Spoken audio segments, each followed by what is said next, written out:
So a big welcome to this short talk, at least I hope it's a short talk, on what is shamanism. And for those that don't know me, I'm Joanna Shipley. I'm a shamanic practitioner and a certified Martha Beck Wayfinder life coach. In fact, I've been a shamanic practitioner for the longest, for about 20 years. And this is really what I want to share with you today.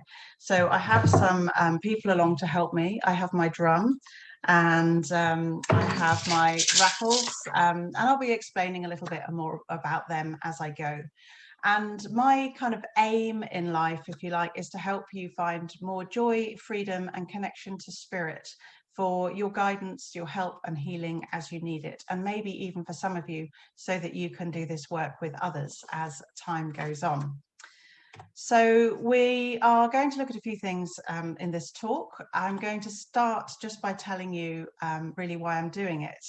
And I've over the years had many times been asked, you know, what is shamanism? What does it mean? And come across people who have a particular image of shamanism, and that's probably not far off it there. But the idea of people dressed in their indigenous garments, working very close to nature, very close to the land to work with healing. And it can actually seem quite daunting to our Western eyes. So what I'm going to do is talk a little bit more about that and to show you what shamanism can do for you. I'm going to start by sharing my story so you can learn a little bit more about my background, what it is that I know, and you can decide for yourself whether or not I'm qualified to talk about this. And also just to kind of, again, show that it is perfectly possible to work shamanically and look kind of like I do, dressed for, personally, I live in the UK, so dressed for living in the UK. We'll look a little bit at the background of shamanism and what is shamanism today and what is a shaman and its relevance, how it can help you and connecting to spirit animals, spirit helpers, spirit guides, and working very much with the spirits of nature. And also looking at your next steps if you're interested in exploring this ancient, this very tried and tested way of working that underpins so many other ways that we connect with spirit in our cultures. So starting off with a little bit about me. So basically, I was kind of brought up in a religious Christian background of kind of turning up to church Easter and Christmas, and also going to Catholic schools. So I had a lot of sort of upbringing that was around spirit in the form of Jesus and God. And I was very comfortable with that growing up. But kind of at the end of my teens, I started to really question that and started to think, you know, what's the purpose of life? What is there? If I'm not sure about God and Jesus, I have a sense there's something else and there's something more I should be doing, but I'm not quite sure what. So I just sort of carried on like most of us do, going to university, getting jobs, working in different environments. And I ended up in a corporate job, actually working in PR and marketing by accident. I started temping in that situation. And there was this sort of day where I was in a meeting and I'd been headhunted. I'd been offered this amazing package, earning loads of money, really, for my age and my knowledge. I felt a little bit like an imposter, like I'd been stretched beyond my capacity. So I was really aware of earning money slightly above what I felt I was worth, and having this car, living in a nice flat. And I was at a meeting and I was doing public relations for an NHS hospital trust, and ended up in a focus group meeting where we met members of the public. And there was this really lovely guy. He was relatively elderly, probably 60s, 70s. And we ended up talking in this meeting for about 45 minutes about squirrels. And what he was objecting to was the size of the gravel in the car park. And he was concerned that it might be hurting squirrels' paws. Now, I love squirrels, don't get me wrong. I love squirrels. I see them every day when I go walking with my dog, and they are wonderful creatures. But there was a moment of thinking, is this my life? You know, 45 minutes of talking about the size of gravel in a car park to do with squirrels' paws. I really want to make a difference. And so this search began. And actually, I didn't, I think, start that search quick enough. And my body took care of things by making me incredibly ill. And I ended up in bed for a month, unable to really do anything. And I started looking for something else. So the first place, I think, like many of us, was I looked to stretch myself. You know, often as people want to make changes in their lives, they do things like join a gym or take up marathon running or join a club, try to learn something new. So what I did, I joined the army. So here I am in my army officer training at Sandhurst.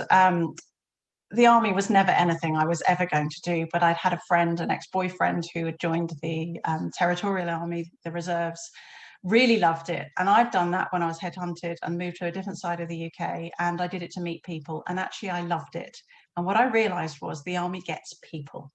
And it was in my interview becoming an army officer where this colonel leaned across the table and asked me two questions that nobody had ever asked me. And one was, what makes your heart sing? And what makes your spirit soar? And I cannot recommend these questions to you enough. You know, if you ask yourself these questions every day, they will start to tip you towards the path of your life purpose, if you like, to really get you on track with what it is you're here to do. And it was the first time I've been asked those questions. And that's what made me just leap inside and go, I have to join this organization. It's amazing.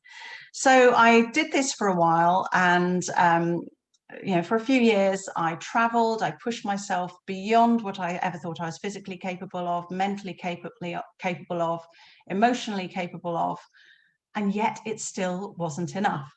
And whilst I was at the Royal Military Academy of Sandhurst training, every Sunday after I'd been there for a few months, I got this kind of yearning, this itch to go and find out more about the spiritual world. And chapel on a Sunday didn't do it for me, but in the evenings we were allowed out, and I found a spiritualist church, and they had platform mediums who demonstrated for me beyond a doubt that there was something beyond the physical. Through the platform mediumship they demonstrated to me and people sitting around me, there had to be something more. There was spirit. They were passing these messages. How could they know these really specific messages?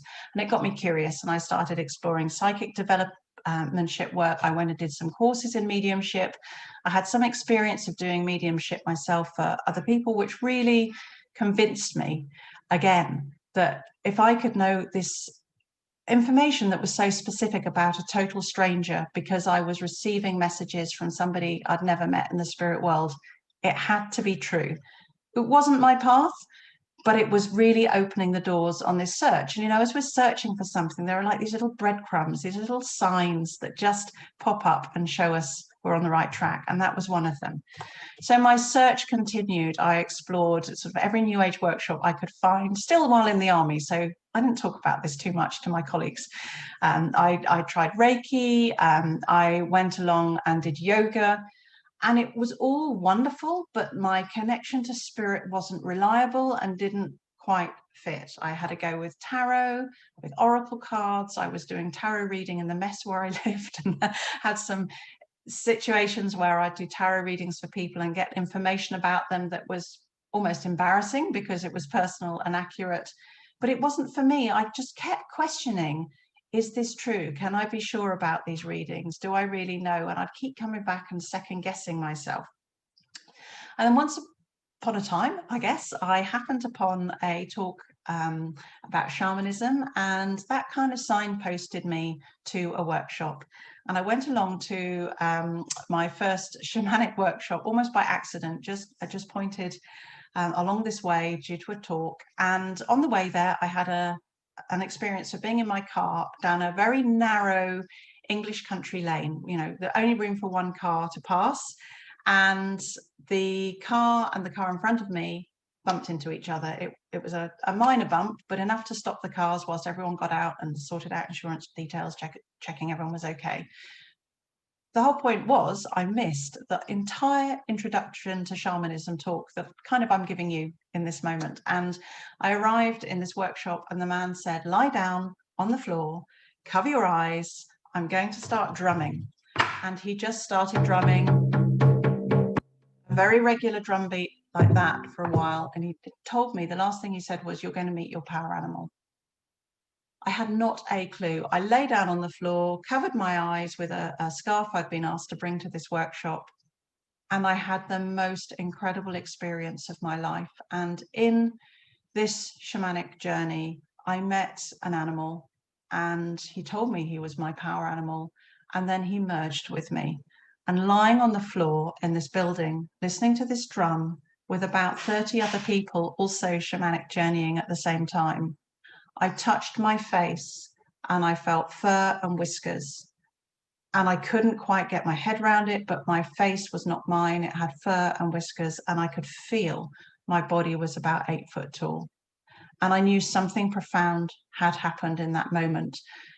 And throughout the rest of that weekend, we explored more, and I was partnered with people with loads more experience than me. And I had these incredible gifts of their revelations through their spirit contact that they were able to share with me that was so helpful, including one woman who did a journey for me on what my life would be like over the next year in the army, and if I didn't leave.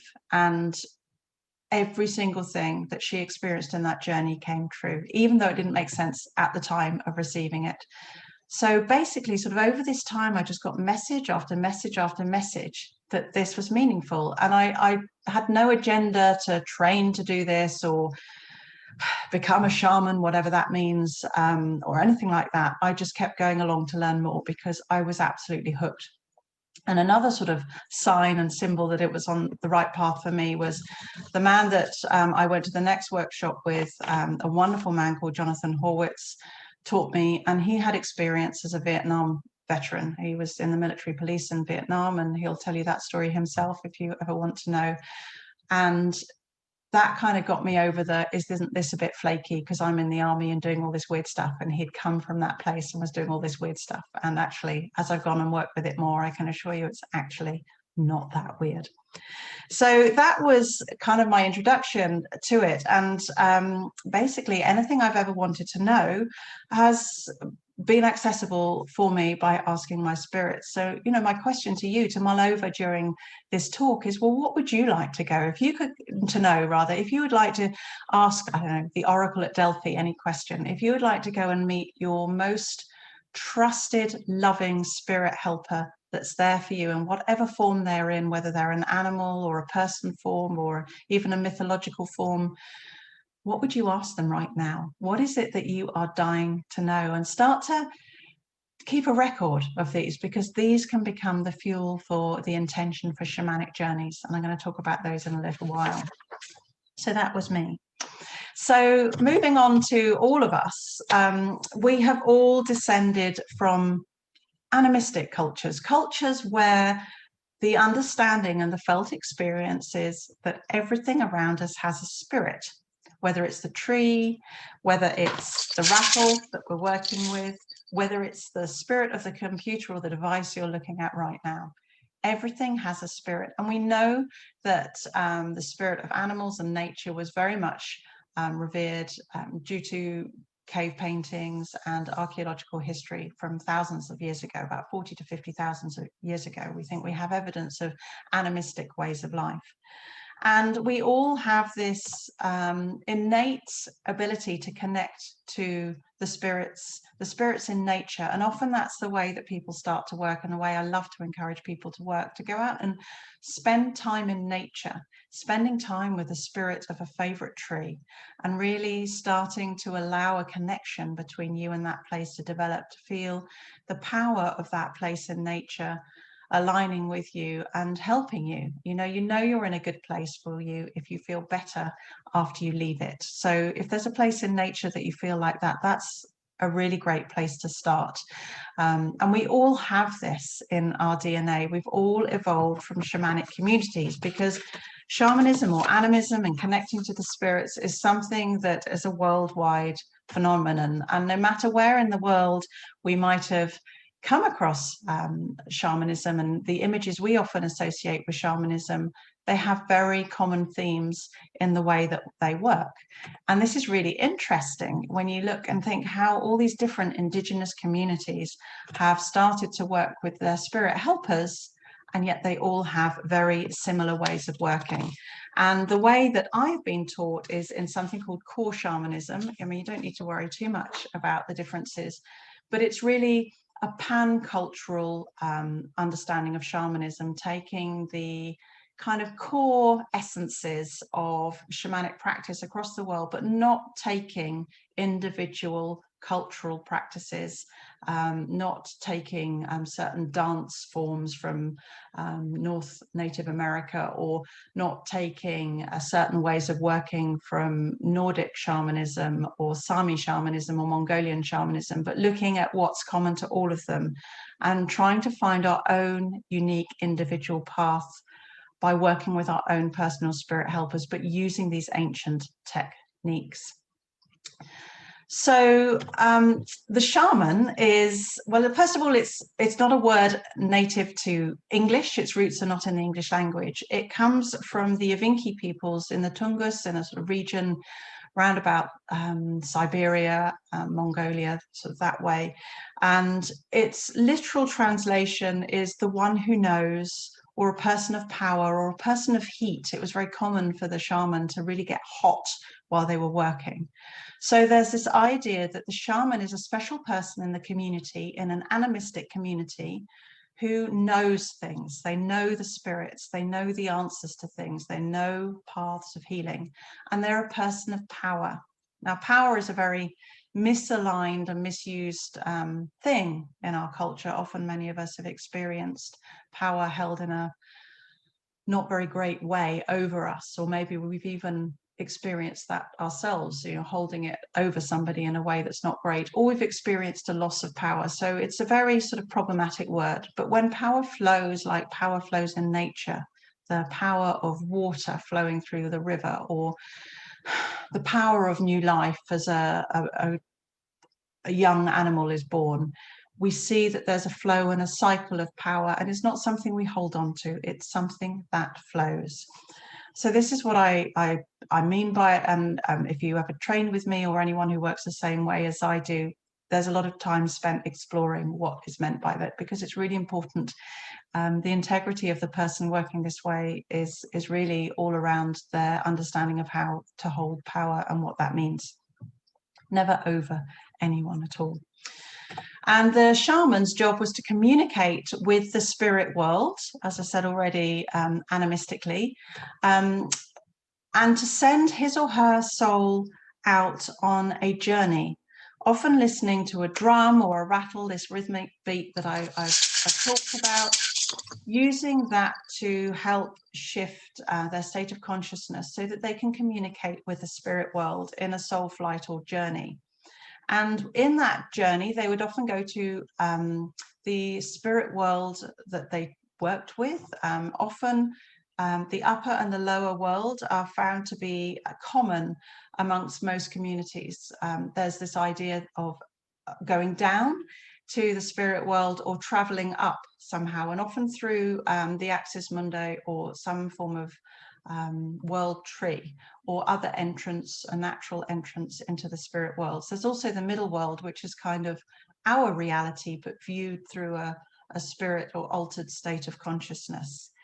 And the drums, the drum here, you can see, looking at it, that it kind of depicts the shamanic cosmology for its owner, showing the different worlds and what exists in these different levels of the spirit world. And there are examples of these different designs from many different communities throughout the world. And the shaman would bring back power in the form of insight or guidance for his or her community, advice or healing. So it might be that they are bringing back information about where the animals might be for hunting, or information about how to grow a really healthy crop, or to keep disease free over the forthcoming months. And in some communities, the shaman would travel around. For example, in Nordic shamanism, the female shaman, the vulva, would travel around to different communities and get into a trance state, which we'll talk more about in a moment, but into a state to be able to merge with spirit and bring through the answers that that community needed, and then she would move on to the next community. The shaman might also work with the spirits of the land, and the local spirits work by thanking them, by honoring them, even placating them. And there would be a lot of ceremony in this work as well, because ceremony is a way in which we gather our intention, we gather power, we gather focus in order to work within a sort of a framework, if you like, to work with spirit. So another question I'm often asked is, what's different about shamanism? You know, why shamanism and not other forms of spiritual connection? And I want to be really clear. There are many other wonderful ways of connecting to spirit, and they are all perfectly valid and wonderful. So it's about finding what's uniquely right for you. Some people are really drawn to mediumship and have a natural gift. Some people are really drawn to a path of yoga. Whatever you're drawn to for your spiritual connection, it could be Christianity, it could be a religion, it could be Islam. Go with what feels right for you. Shamanism is a way, but also I just want to say shamanism isn't a religion, it's a practice. I've worked with Hindus who have a shamanic practice. I've worked with Methodists, even Methodist ministers who have a shamanic practice. I've worked with certainly agnostics or sort of former atheists, if you like, who work shamanically as well. So it's not a religion, it's a practice. But I just want to point out that I don't think this is better, or, you know, there's not a pecking order of different ways of working. But for me, it's the most powerful way I've experienced. And shamanism is based around getting into a trance state. Now, trance might sound a little scary, so let me break it down for you. You can get into a trance state by listening to the rhythm of a drum, as I've already demonstrated. You can listen to a rattle as well. And there's a reason for this. Now we can kind of bring a bit more science into it. But if the rhythm of the drum is around 240 beats a minute, then it shifts our brains from the kind of alpha state that we usually inhabit, where we do our thinking and worrying and confusion, into a theta state where we are far more able to connect with the spirit world. And in that state, which actually, interestingly, is the state most of us are in before we're 7 years old. But in that theta state, we find that our left and right hemispheres of the brain are much better able to communicate with each other. And because of that, we are able to enter a different level of consciousness than we can without the drum. So it's a really key way of working. Other methods that can help get us into that trance state are using song. So you might have heard of yoiking or scythe. And they are ways, again, that we can shift our consciousness, or through dance, almost dancing to the point of exhaustion. And actually, I might even add vision fasting, you know, fasting for 4 or 5 days, to get ourselves into a state where we are more connected with the spirit world. And a way that many of you might have heard of, using plant entheogens like ayahuasca or peyote.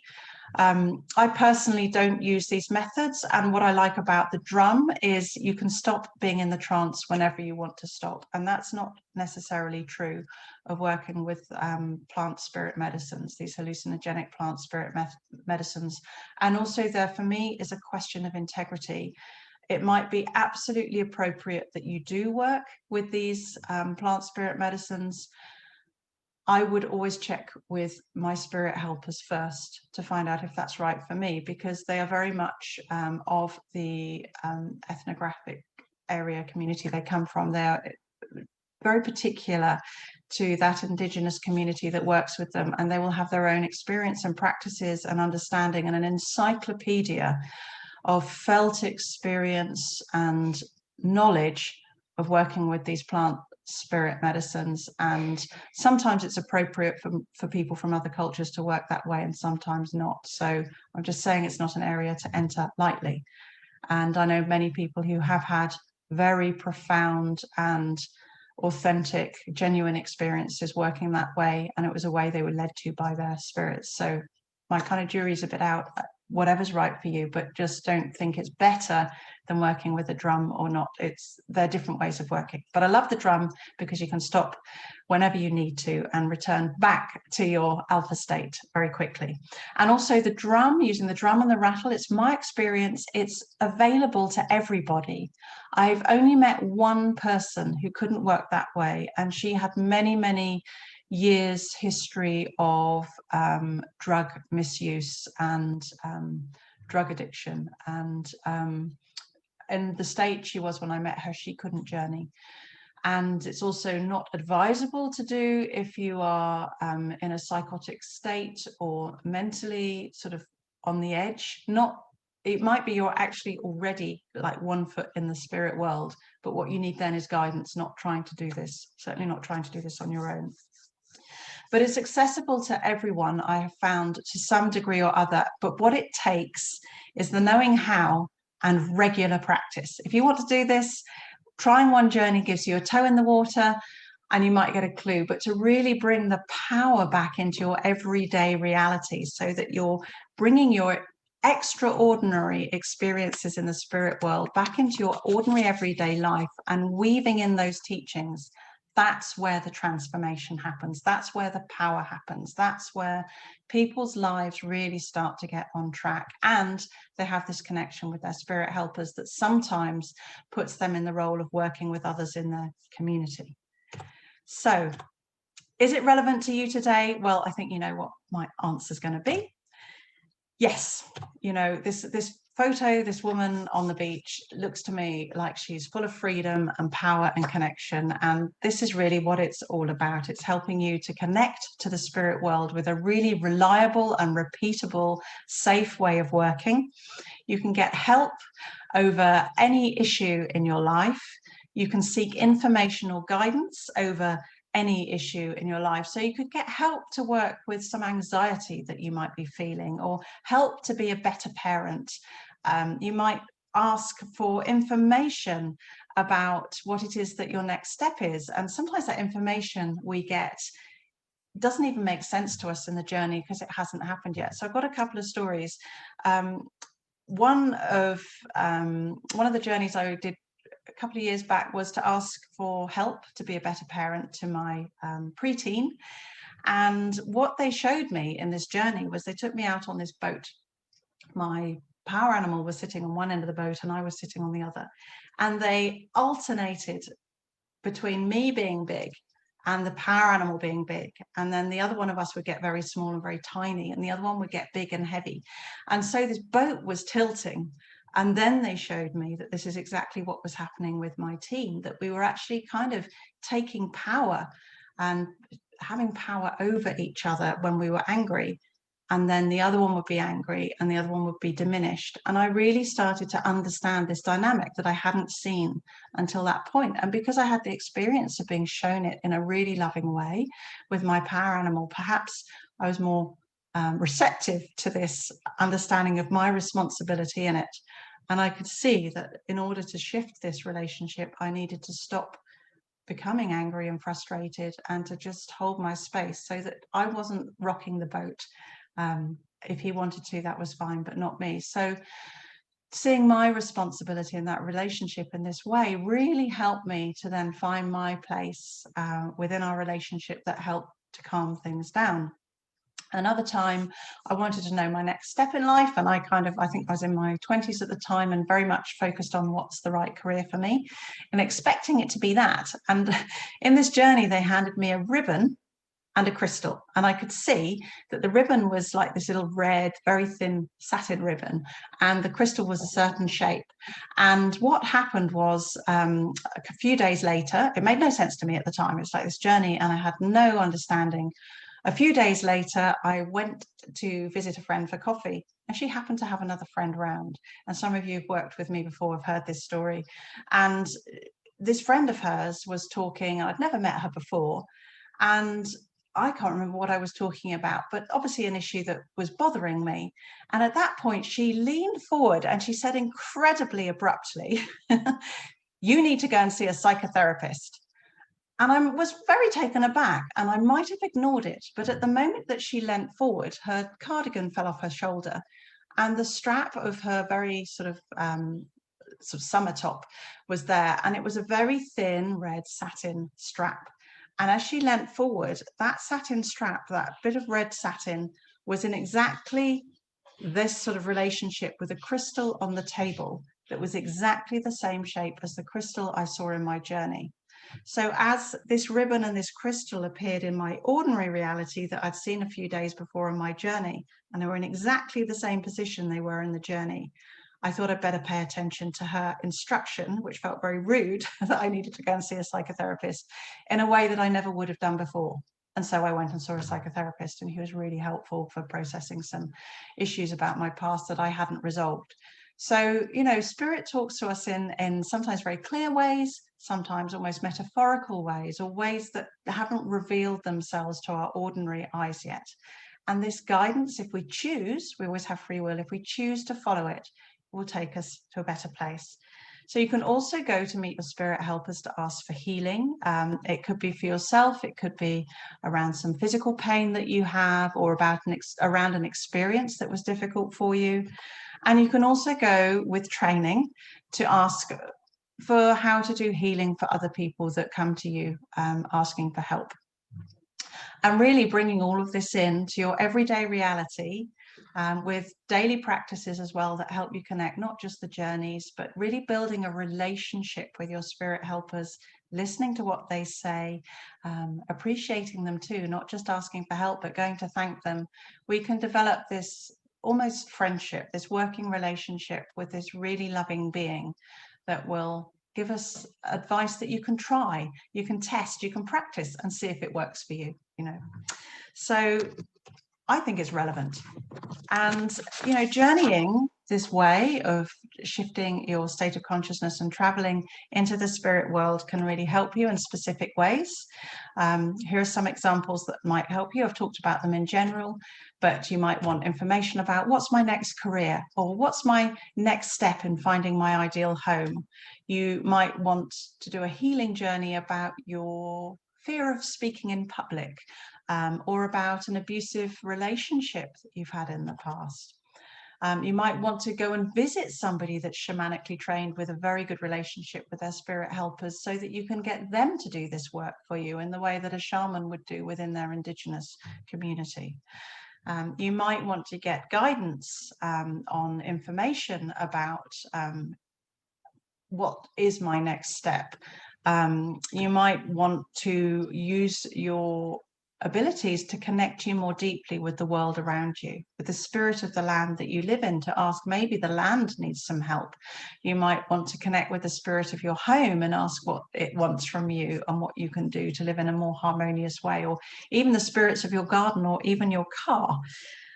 You might want to do some ceremonial work. Recently, I did some work with some people who work with horses, and they wanted to do a ceremony to help heal the herd of horses they work with, as well as the people that work with those horses. So we did this lovely piece of work together. And we brought in sort of various stones and rattles and even bits of horse's mane, as our spirit helpers had told us to do, so that we could do this work and honour the spirits of the herd and the people. Or you might want to do ceremonies around times in the natural cycle of the year, or the moon, or around birthdays. I've done some work for people, you know, coming up with ideas, spirit ideas for a wonderful birthday celebration for people, where they give you ideas that you can even do with people who aren't shamanically inclined. You don't have to declare that it's shamanic, but just giving us some really wonderful ways to bring in power, empowerment into the birthdays. And also unions like marriages, or naming ceremonies of children. So you can really use it for anything in your life, and start to develop this relationship with your spirit helper, whether you're in your 20s or your 60s or 70s. It makes no difference. It's never too late. It's never too early. It's something that you can work with, someone you can start to work with, and really develop your connection with nature, with the land, with the earth, with the spirits of all these places, and with your own personal, loving, benevolent, ever helpful and forgiving, in my experience, spirit helpers and animals. So If you're intrigued and you want to learn about your next step, then the obvious question is, how can you learn shamanic journeying? And I say this as the kind of the first step. You might want to learn to become a shamanic practitioner, where you learn how to do healing and soul retrieval work, working with the spirits of illness, working with the spirits of even the spirits of people who have died. There are many, many ways that we can take this work forward, but the first step is learning the art of the shamanic journey. And you can do this third party. You can find how to do this in many books, online, YouTube, you can Google it. There are courses, there are many courses you can kind of download, and you don't have to have a teacher present.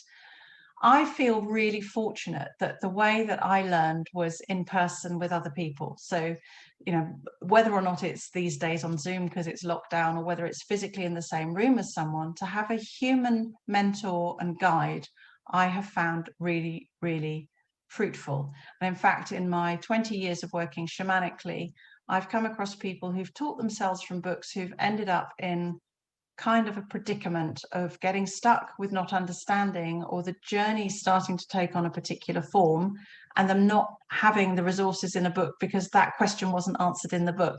So they don't know how to go forward. So it has a limitation. The advantages of these things, of course, is they are very sort of accessible. However, for me, if you really want to learn to do it, then I recommend finding yourself a human teacher that you trust, that you want to work with. Now, if I resonate with you and you like my style and my story, and it feels like I'm the right person, I'm really, of course, happy to help. If not, trust that and go to find somebody that does resonate with you. You can find all sorts of shamanic teachers over the internet, and just see who you feel drawn to, and trust that, and take some kind of introductory step with them. I don't recommend signing up for a 4-year program or anything right at the start, but start to get to know them, start to find out whether you like them, start to feel that you trust them, and then if you do, take the next step. If you want to work with me, I've got a couple of next steps coming up. One is an introduction to exploring the spirit world, and I'm doing this on the 28th of January at 7 p.m. This is GMT.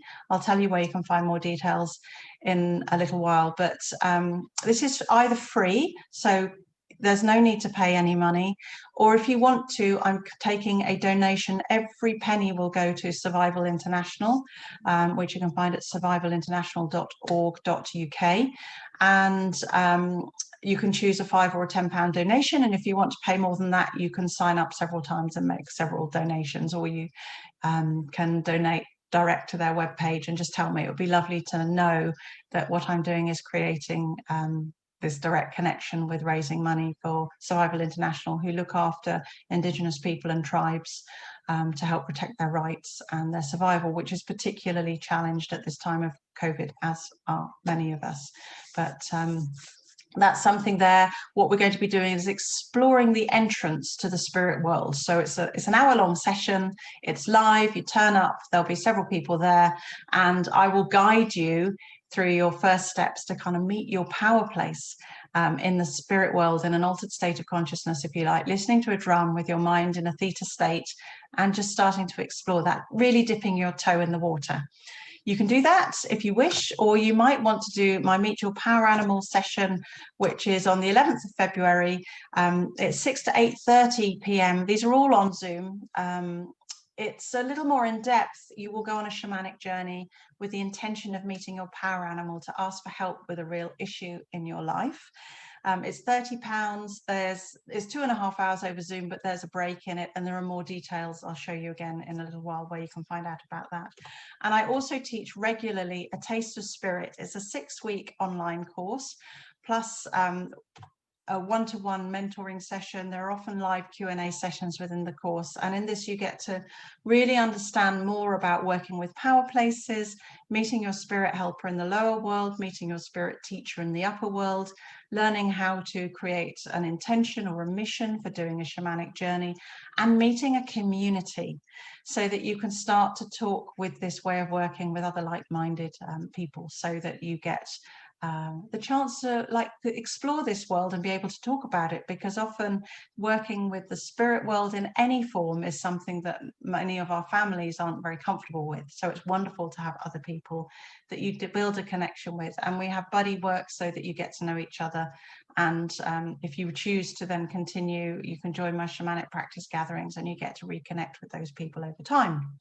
I offer one-to-one individual sessions if you want to learn on your own. It's usually more expensive doing it this way, but if you really want to tell your experience and have that individual focus, that's a possibility. And there are always more dates and courses. So if you're watching this beyond February, have a look at my website, Facebook group and Instagram, and you'll see there are many of these options, or email me and I'll let you know the latest.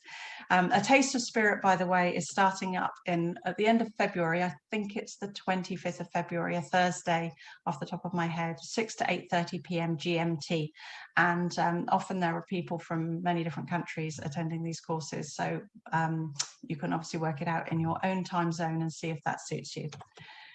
So if you have any questions, I'm going to give my email at the end. Please do ask questions. If you're watching this in the membership group, feel free to write any questions below in the comments page. If this is on Facebook, please comment in the thread. I will always answer your questions the best I can, to the best of my ability. And if you've really got questions and it's about working with me, you can also book a free 30-minute explore session. But this is where you can find out more about me. So on Instagram, I'm Joanna_Shipley. I have a Facebook group that's free called the Heart and Spirit Circle. If you just type that in, you can see at the top of the page here, that's the Facebook group. It's Heart and Spirit Circle is the name of the group, all as one word, but type it in, you'll see it's with me. You can also find my website, joannashipley.co.uk, and email me help@joannashipley.co.uk. So I hope that's given you a flavour of what shamanism is, how it can serve you. Maybe it's demystified and clarified a little bit about shamanism, or at least how I see it. There are, I could have spent hours on every single slide. There's many debates about what shamanism is and the flavour of it. That's all there for you to discover and learn on your journey. And I wish you the very best heart-filled, purpose-filled exploration as you take your next steps into whatever your spiritual practice is developing into, whether it's shamanic or any other form. I just wish you the deepest connection and sense of belonging and relationship with spirit that you can have. So thank you very much for joining me. It's been wonderful to speak with you. Once again, questions to help@joannashipley.co.uk. Sign up to any of my events or sessions on my website, or message me if you have trouble finding them. And I hope I get to work with you sometime soon.